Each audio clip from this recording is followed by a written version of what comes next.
Alam sadar adalah tempat manusia menyibukkan diri mereka dengan urusan duniawi seolah-olah mimpi tak memengaruhi mereka. Kalian, para manusia sibuk usaha sampai melupakan usoli, menganggap kalau alam sadar kalian adalah yang paling penting, namun pada kenyataannya, kehidupan kalian menanti saat menutup mata dan masuk ke duniaku karena akulah raja mimpi dan mimpi buruk. Sementara dunia membuat kalian lelah tidur akan membawa kalian ke tempatku, mencari kebebasan dan petualangan untuk menghadapi rasa takut dan fantasi dalam mimpi, maka disinilah tugasku adalah mengendalikan semua mimpi supaya tidak menguasai dan merusakmu. Itulah kisah kerajaan mimpi pada dahulu kala sebelum aku meninggalkan kerajaan untuk mengejar buronan mimpi buruk.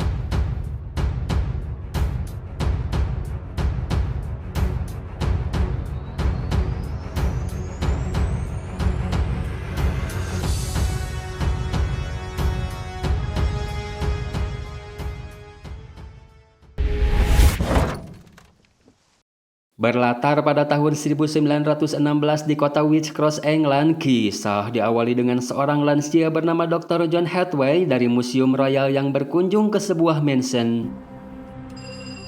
Beliau disambut oleh seorang bocil bernama Alex, merupakan anak dari si pemilik mansion. Si John pun mengutarakan maksud kedatangannya, yaitu untuk bertemu dengan Tuan Roderick Burgess yang lebih dikenal dengan sebutan Magus alias si penyihir.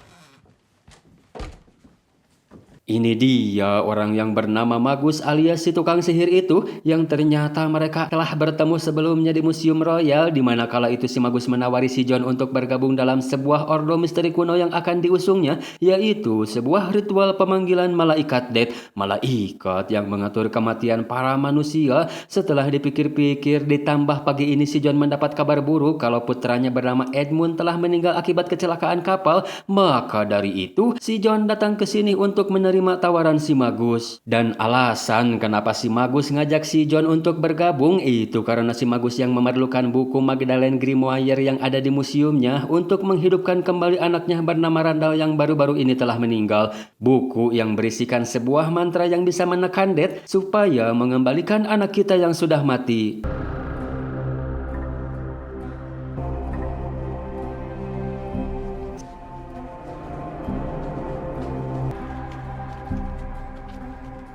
Here, in the darkness. Scene beralih ke Berlin, Jerman. Terlihat seseorang yang sedang membegal dan membunuh, namun faktanya dia ternyata bukan manusia melainkan si buronan mimpi buruk bernama Korintian yang akan ditangkap si Morpheus, si raja mimpi Thea. Jadi si Korintian ini adalah ciptaan si Morpheus ya geng, sebagai perwujudan dari mimpi buruk. Dia yang menginginkan kebebasan kabur ke dunia nyata karena di sini dia bisa mengkreasikan berbagai macam mimpi buruk tanpa adanya batasan, bisa mengambil siapapun dan apapun yang dia inginkan. Hal itu jelas telah melanggar peraturan dunia permimpian. Namun di saat si Morpheus hendak akan membawa si Korintian kembali ke dunia mimpi, tetapi tiba-tiba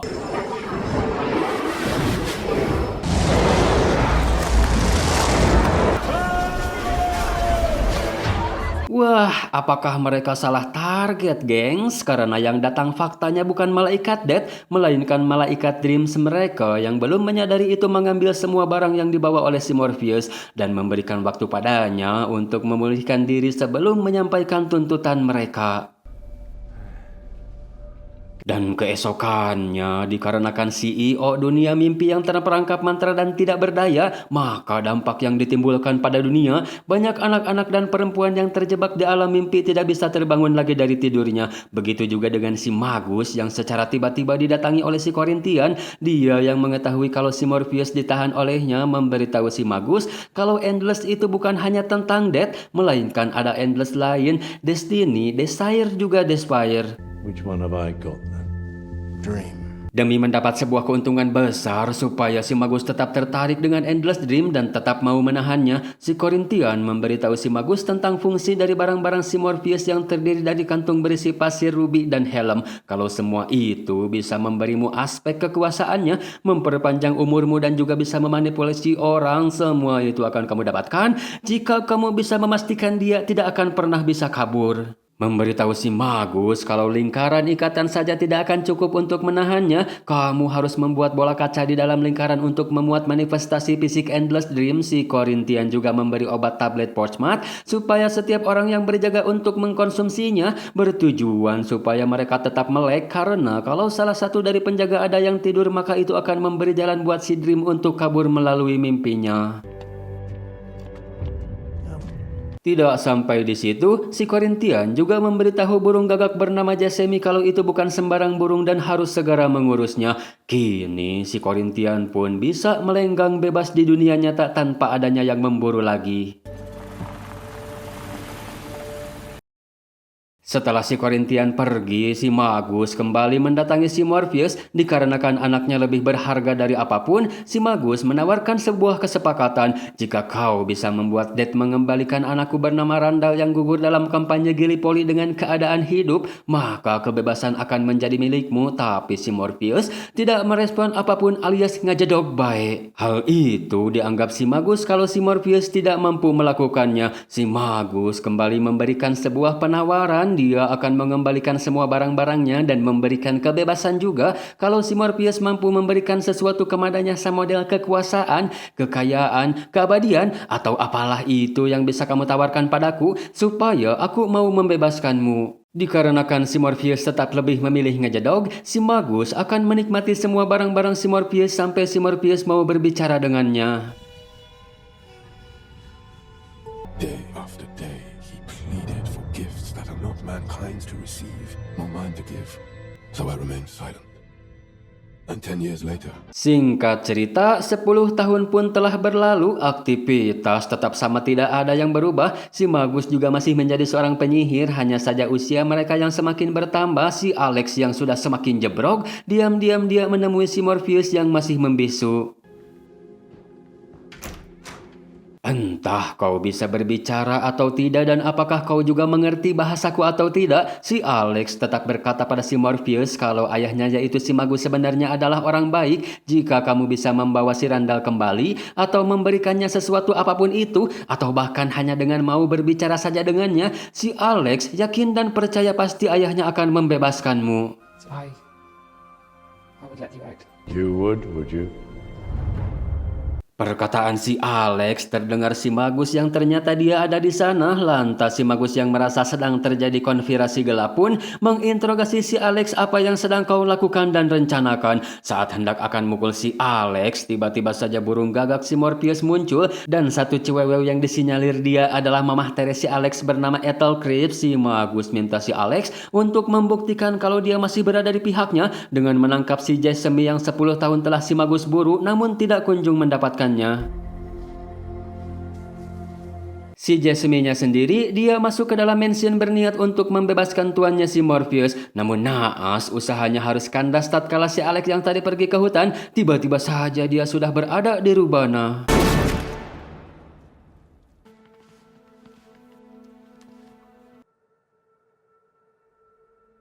10 tahun yang telah berlalu sejak si Morpheus ditahan, mimpi tanpa adanya beliau berubah semakin gelap. Ada yang memohon supaya bisa tidur tapi tidak bisa. Ada yang jalani hidup seperti tidur berjalan. Namun kebanyakan dari mereka tertidur tanpa bisa bangun lagi. Si Alex yang sedang bersama si Paul tiba-tiba mendengar suara dari mansion, lantas dia pun mengeceknya ke sana. Entah apa yang telah diperbuat si Magus terhadap istrinya, dia yang sedang erih-erihan cuma bisa bercerita kalau dia sedang hamil yang seharusnya menjadi kabar baik. Justru si Magus ternyata tidak menginginkan anak tersebut dan nyuruh si Cripps supaya menggugurkannya. I'll be fine. Dikarenakan beliau sayang anak, ditambah ini juga merupakan anak pertamanya, malamnya dia kabur dari mansion dengan memesan satu taksi online yang ternyata si Cripps kabur dengan membawa semua barang-barang si Morpheus, buku sihir dan uang tunai 200 juta. Find her. Bring her back here now.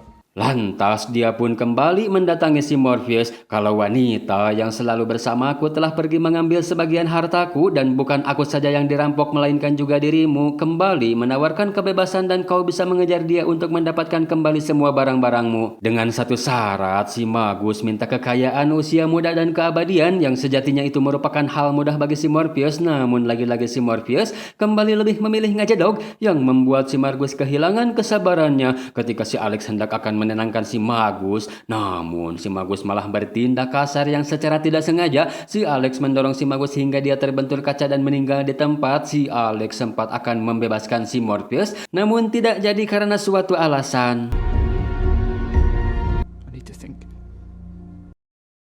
9 bulan telah berlalu, bayi yang baru terlahir diberi nama Johnny oleh si Krips dan tahun demi tahun pun telah berlalu terlihat dengan si Alex yang sudah menua. Dia bisa saja meminta kekayaan, usia muda dan keabadian layaknya si Magus ayahnya, namun dia bukan tipe orang seperti itu. Yang si Alex inginkan adalah hanya bisa terbebas dari si Morpheus yang masih memilih diam tidak berkata apapun.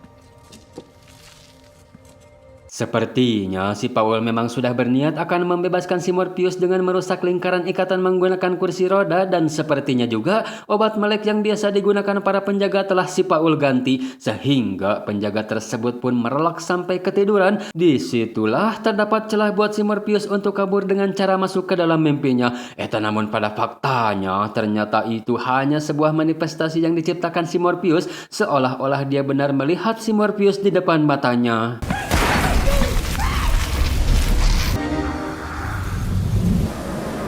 Akhirnya, setelah 1 abad lebih terkurung, si Morpheus pun bisa keluar juga. Dia mendatangi si Alex di alam mimpi. Nampaknya perlakuan si Alex terhadap si Sasemi tidak bisa si Morpheus lupakan dan menghukum si Alex dengan hukuman tidur abadi. Hal itu juga dapat dirasakan si Corinthia, namun tekad dia tidak pernah padam, tetap akan membangun ulang dunia ini untuk menjadi seperti apa yang dia inginkan.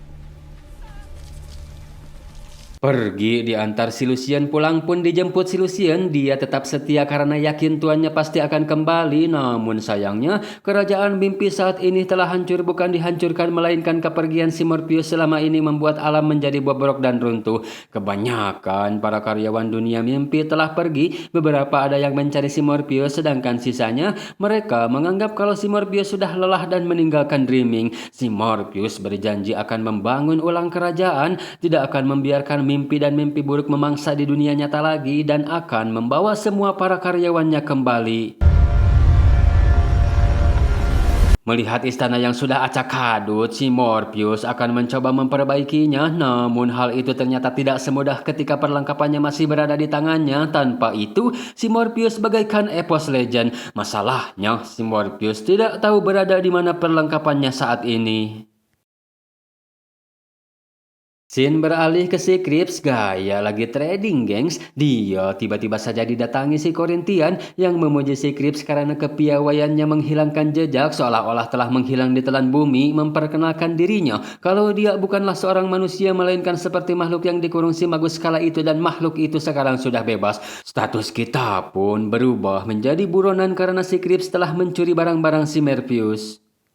Si Morpheusnya sendiri sedang memikirkan cara untuk bisa mendapatkan perlengkapannya lagi. Satu-satunya cara adalah dengan memanggil 3 dalam 1, yaitu sang pengatur takdir, karena mereka bisa melihat masa lalu dan masa depan. Dikarenakan budget mereka tinggi bagaikan Blackpink, maka si Lucien pun menyarankan si Morpheus untuk minta bantuan saudaranya, Destiny atau mungkin Desire. Tapi si Morpheus punya pikiran lain. Kalau memang peduli, seharusnya mereka mendatanginya karena mereka pasti tahu apa yang sedang dan sudah menimpa dirinya. Maka dari itu, si Morpheus akan tetap minta bantuan 3 dalam 1 dan membutuhkan kekuatan tambahan supaya bisa memanggil mereka. Barangkali saja ada ciptaannya yang tersisa dalam keadaan utuh dan mengandung fragmen kekuatannya. There is one thing.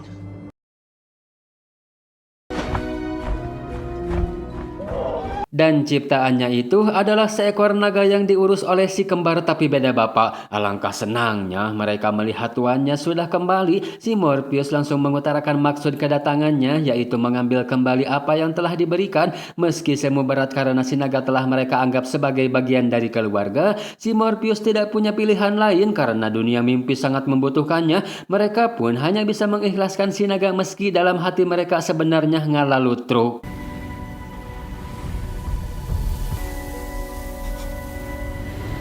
Kembali ke si Krips yang diajak kerjasama untuk melenyapkan si Morpheus, namun sepertinya kita yang akan lenyap karena semua barang-barang tersebut sudah tidak lagi di tangannya. Tapi si Corinthian tahu kalau anaknya si Krips yaitu si Johnny. Dia pasti tahu di mana barang-barang itu dan akan seperti apa nasib si Johnny, anak dari si Magus yang telah mengurungnya selama itu, jika dia diincar oleh si Dream.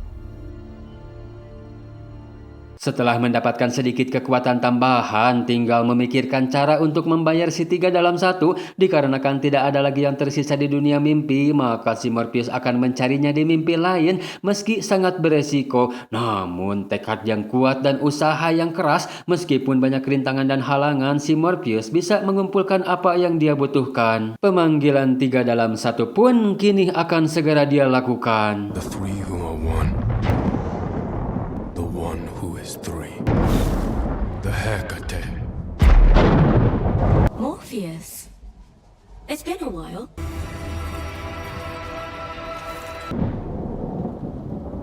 You may ask us 3 questions.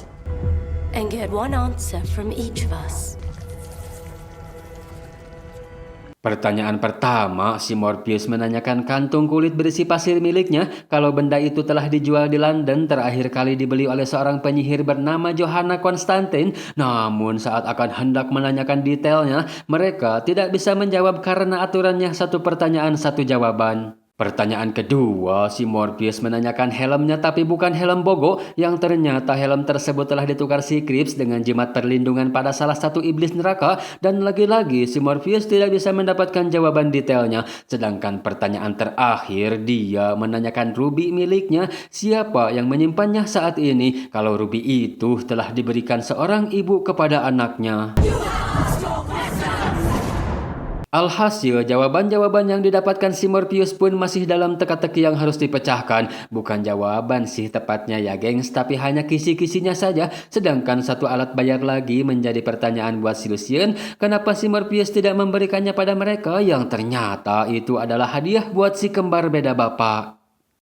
Kembali ke si Krips yang menceritakan benda-benda itu, kalau setelah dirinya meninggalkan mansion, pasir, dan helmnya dia barter untuk resiko sehari-hari untuk kehidupannya di Amerika. Sedangkan rubinya, seperti yang kamu tahu kalau rubi itu punya kuasa untuk mewujudkan mimpi, tak terkecuali juga dengan mimpi buruk. Putranya yaitu si Johnny mengambil rubi itu dari si Krips, kemudian rubi itu mengambil si Johnny. You're lying, Apple.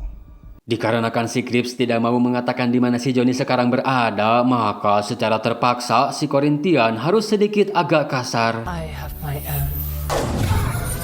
Namun faktanya, si Krips yang punya jimat perlindungan hasil barter helm pada sang iblis Thea bisa melindunginya juga dari si Corinthian. Sementara itu hadiah yang diberikan si Morpheus ternyata sebagai pengganti dari naga yang telah dikorbankan dan menamainya dengan nama Goldie. Si Krips langsung menemui si Johnny yang ternyata dia selama ini dikurung di suatu tempat, namun ibunya menyebut ini bukan sebuah kurungan, melainkan sebuah klinik mini untuk memastikan kesehatan si Johnny. Entah sakit apa yang dideritanya, namun kedatangan si Krips kali ini adalah untuk menanyakan di mana rubi itu disimpan. May I ask where you're off to, sire? Sebelum keberangkatannya ke London, si Lucien kembali menawarkan Gagak untuk menemani sekaligus mengawasi, tapi ditolak si Morpheus kalau Jessamine akan menjadi Gagak terakhir yang menemaninya. If this Constantine is anything like her ancestor, she would serve me well enough. What could possibly go wrong? Sedangkan di luar gerbang, ternyata si Corinthian berhasil dikirim si Krips kembali ke dunia mimpi. Namun tidak lama dia akan pergi lagi ke dunia nyata. Meski sudah diperingatkan si Lucien untuk stay at home karena kepergianmu malah akan menjadi petaka buatmu, dia tetap nekat dan kekeh demi sebuah ambisi kebebasan.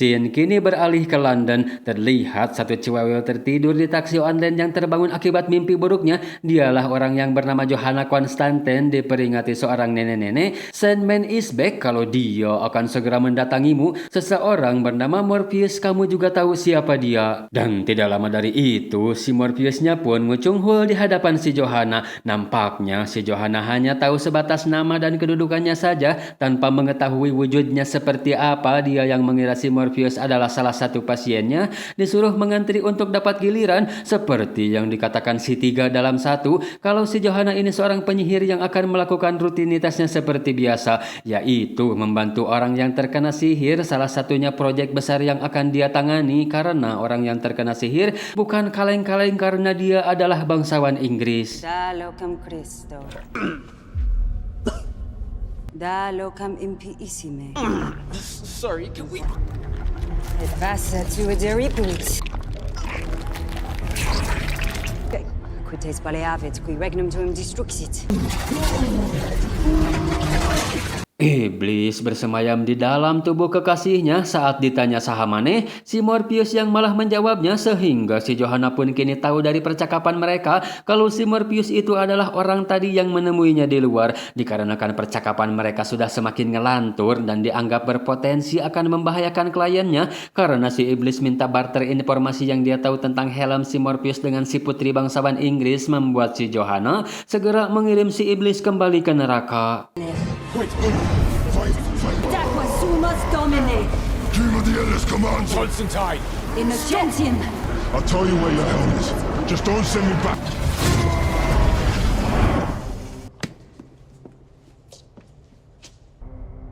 You have no idea what you have done. Kembali ke si Krips yang menjelaskan kalau si pemilik Ruby kini sedang mencari barang dan orang yang mencurinya, dan salah satu barang itu ada pada si Johnny karena dia yang telah mengambilnya waktu itu. Si Krips mengkhawatirkan keselamatan si Johnny seraya menanyakan di mana Ruby itu disimpan, yang ternyata dalih seperti ini sering dilakukan si Krips dengan tujuan supaya bisa mendapatkan kembali Ruby-nya. Ditambah banyak kebohongan-kebohongan lainnya yang sudah dia tebar juga membuat si Johnny kehilangan respect dan tidak mempercayainya lagi. Dikarenakan ini situasinya berbeda, si Krips terus mencoba meyakinkan si Johnny kalau Ruby itu tidak akan ia gunakan, melainkan akan dikembalikan dengan harapan dia mau memaafkan kita. Si Johnny yang menolak memberitahu, malah dia jadi yang terobsesi dengan Ruby itu. Kenapa tidak kita saja yang menggunakannya untuk mewujudkan mimpi tanpa adanya Sandman? Karena tugas si Johanna sudah selesai, dia pun akan pulang, namun sudah ditunggu si Morpheus, yang ternyata si Morpheus sudah mengenal keluarga Constantine berabad-abad lamanya. Lantas si Johanna pun bertanya, apa keperluan si Morpheus yang tidak lain adalah menanyakan kantung kulit berisi pasir. Kalau kantung itu telah dibelinya secara lelang, namun tidak memberitahu di mana kantung tersebut. Tapi setelah dijelaskan dampak buruk jika tidak segera ditemukan, bahkan dampaknya itu sendiri sudah dialami si Johanna yang tidak bisa tidur nyenyak akibat mimpi buruknya. Si Johanna pun akan mencarikannya tapi tidak mau ditemani, apalagi ada temanmu yang membuntutiku. Apakah gagak itu sengaja dikirim si Lucian, gengs? Dia bernama Matthew, merupakan seorang manusia yang entah bagaimana ceritanya bisa berubah menjadi gagak karena dia sendiri juga tidak tahu. Di saat si Morpheus meminta si Matthew untuk kembali ke dunia mimpi, si Johanna pun seketika sudah menghilang dari sana. If she is asleep, then I know exactly where to find her.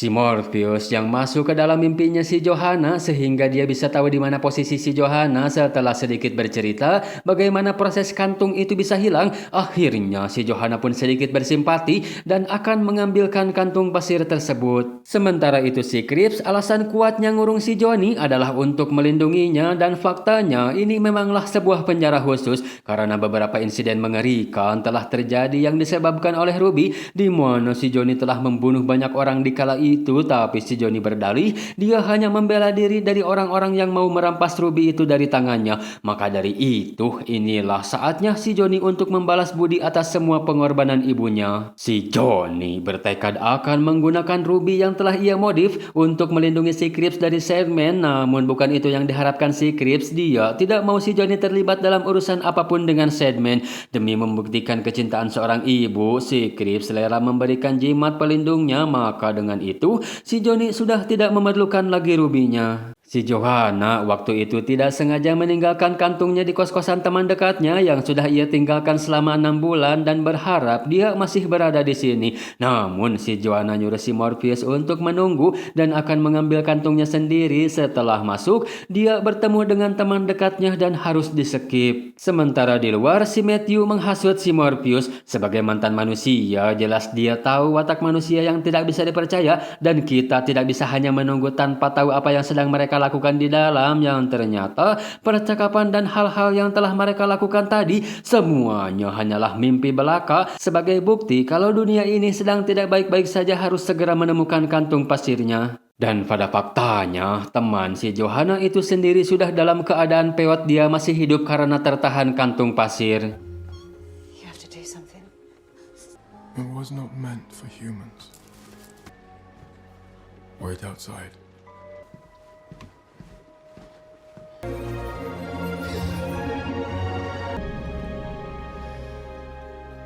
Kembali ke si Johnny yang menolak kalung jimat itu karena si Johnny tahu persis apa yang terjadi pada setiap orang yang menyerang si Krips. Namun kali ini bukan untuk melukai, melainkan untuk melindungi supaya si Johnny memakainya. Jimat ini telah menjaga si Krips selama 116 tahun lamanya, berharap bisa membantu si Johnny dan hidup selamanya. Seketika ibunya pun langsung peot dan meninggal saat itu juga. Dianggap si Johnny telah kembali membunuh. Satu penjaga menodongkan pistol supaya si Johnny menyerahkan diri. Alhasil si penjaga itu pun harus merasakan keganasan jimat perlindungan. Why don't you just let me go? I'm warning you, John. I will shoot. For your own sake. You'll only be hurting yourself.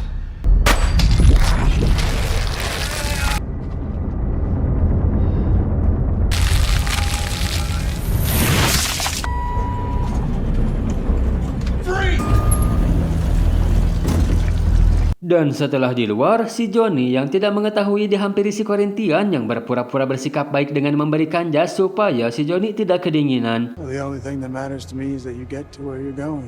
May I return it to you when I get to where I'm going? Dikarenakan urusan mereka berdua sudah selesai, si Johanna nitip pada si Matthew supaya menjaga si Morpheus. Si Morpheusnya sendiri menjamin mulai saat ini kalau si Johanna tidak akan lagi dihampiri mimpi buruk. Dan langkah berikutnya, si Morpheus akan bertandang ke neraka untuk mengambil kembali helmnya dari salah satu dari sekian banyak iblis di sana.